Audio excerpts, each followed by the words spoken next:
وہ 2812 حدیث مشہور زمانہ 2812. ہاں صحیح بخاری میں حدیث ہے 2812.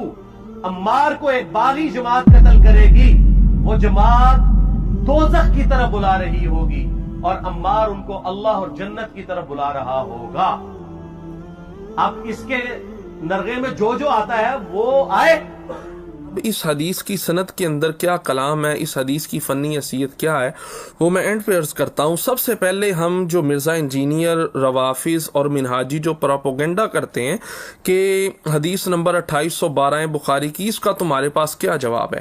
سب سے پہلی بات یہاں میں کرنا چاہتا ہوں کہ اگر یہ الفاظ واقع ہی حدیث کا حصہ ہوں، تقتلہ الفئۃ الباغیہ، اے عمار تجھے باغی گروہ قتل کرے گا، تو جناب اس حدیث سے ہم سیدنا امیر معاویہ رضی اللہ تعالی عنہ کی ذات کو مراد نہیں لے سکتے، بلکہ یہاں مراد وہ خارجی لوگ ہیں جو حضرت سیدنا امیر معاویہ رضی اللہ تعالی عنہ کے لشکر میں موجود تھے، اور وہی خارجی لوگ حضرت سیدنا مولا علی شیر خدا کرم اللہ تعالی وجہ الکریم کے لشکر کے اندر بھی موجود تھے. اب دیکھیے مولا علی رضی اللہ تعالیٰ عنہ کے پاس ایک بندہ آیا اور اس نے آ کر یہ کہا کہ اے علی میں نے زبیر کو قتل کر دیا.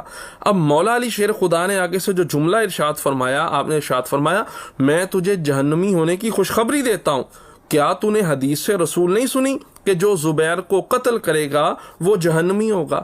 تو جس طرح حضرت زبیر رضی اللہ تعالی عنہ کے قتل کا الزام حضرت سیدنا شیر خدا مولا علی کرم اللہ تعالی وجہ الکریم پر نہیں لگایا جا سکتا، اسی طرح امیر معاویہ رضی اللہ تعالی عنہ پر بھی ہم حضرت عمار بن یاسر رضی اللہ تعالی عنہ کے قتل کا الزام نہیں دے سکتے، بلکہ آپ کے لشکر کے اندر چند باغی لوگ موجود تھے جو دونوں طرف موجود تھے، مولا علی کی طرف بھی اور امیر معاویہ رضی اللہ تعالیٰ عنہ کی طرف بھی. ان کا یہ کام ہے، مولا علی کی طرف سے جو باغی تھے انہوں نے حضرت زبیر کو قتل کیا، اور ادھر جو باغی تھے انہوں نے حضرت سیدنا عمار ابن یاسر رضی اللہ تعالیٰ عنہ کو قتل کیا. یہاں یہ بھی بات بڑی قابل غور ہے. یہاں کوئی بندہ یہ کہہ سکتا ہے، مرزا انجینئر اور اس کا فالوور، کہ آپ کیسے کہہ سکتے ہیں تقتلہ الفئۃ الباغیہ، اس باغی گروہ سے مراد وہ باغی لوگ، وہ خارجی لوگ مراد ہیں جو حضرت سیدنا امیر معاویہ رضی اللہ تعالی عنہ اور مولا علی کے لشکر میں شامل تھے.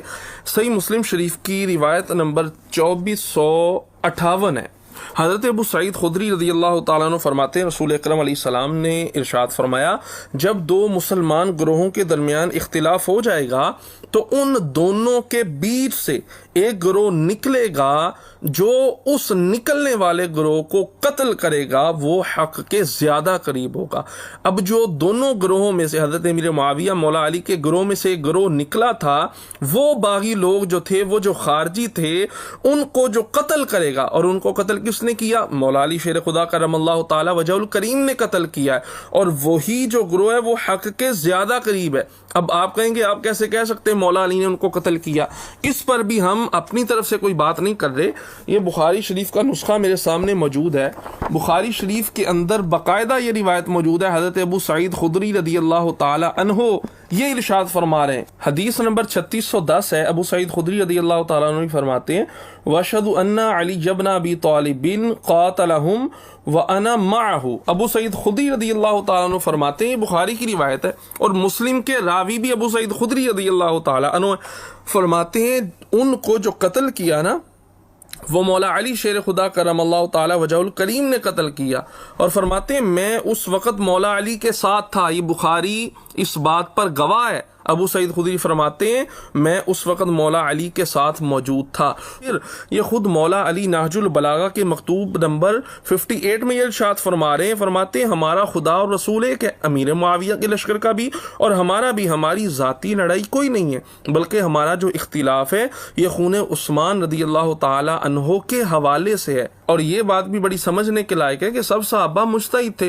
ہم تو اس معاملے میں پہلے ہی مولا علی کو حق پر مانتے ہیں، اور حضرت سیدنا امیر معاویہ رضی اللہ تعالیٰ عنہ سے خطائے اجتہادی واقع ہوئی ہے، کیونکہ وہ بھی صحابی رسول ہیں.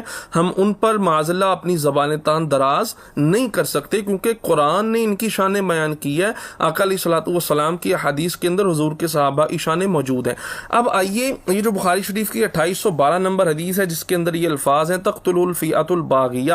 اب سب سے پہلی بات یہ ہے کہ اس روایت کی فنی حیثیت کیا ہے. جس ترک سے میں نے آپ کے سامنے شروع میں روایت پڑھی تھی اس کے اندر دو مین راوی ہیں، ایک ہے خالد، دوسرے ہیں اکرمہ.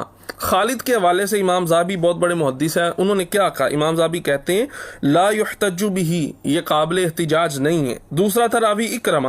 اب مصعب بن زبیر نے کہا کان اکرمۃ یرار الخوارجی، اکرمہ جو تھا یہ تو خارجیوں والا نظریہ رکھتا تھا۔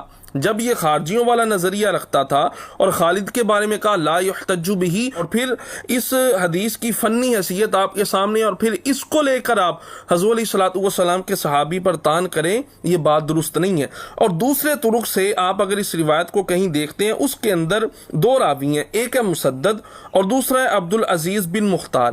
اب مسدد کے حوالے سے امام ذہبی نے کیا کہا ہے؟ امام ذہبی کہتے ہیں قال القطانی فیہ تساہل، یہ جو مسدد ہے اس میں تساہل پایا جاتا ہے، اور محدثین کے نزدیک تساہل والی روایت جو ہے، یہ تساہل والی جو صفت ہے، اس کی وجہ سے روایت ناقابل اعتبار ہو جاتی ہے۔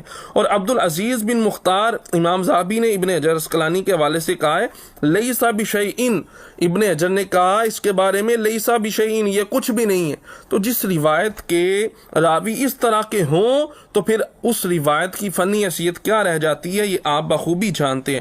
اور یہ جو الفاظ ہیں تقتلہ الفئۃ الباغیہ، یہ بخاری کے اصل نسخے میں موجود ہی نہیں ہے، بعد میں اس کو الحاق کیا گیا ہے۔ ابن حجر اسقلانی نے واضح طور پر اس بات کا ذکر کیا ہے۔ اور پھر ابو سعید خدری رضی اللہ تعالیٰ عنہ کے ارشادات کے مطابق بات صرف اتنی تھی، نبی علیہ الصلوۃ والسلام نے جب حضرت عمار ابن یاسر رضی اللہ تعالیٰ عنہ کو اتنی مشقت کرتے دیکھا تو آپ نے ارشاد فرمایا ویح عمار، عمار یہ کیا حال بنا رکھا ہے۔ اگلے جو الفاظ ہیں نا، تم جنت کی طرف بلاؤ گے اور وہ جہنم کی طرف بلائیں گے، اب یہ جو اکرمہ تھا اس نے الفاظ زیادہ کیے۔ اور اکرمہ کے حوالے سے میں پہلے کہہ چکا ہوں، مصعب بن زبیر نے کہا کان اکرمۃ یرار الخوارجی، وہ تو خارجی نظریہ رکھتا تھا۔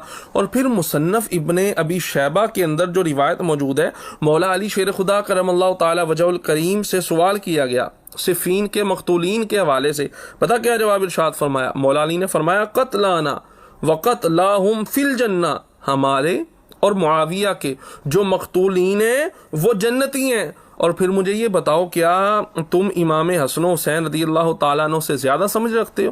ان کے سامنے یہ روایت نہیں تھی۔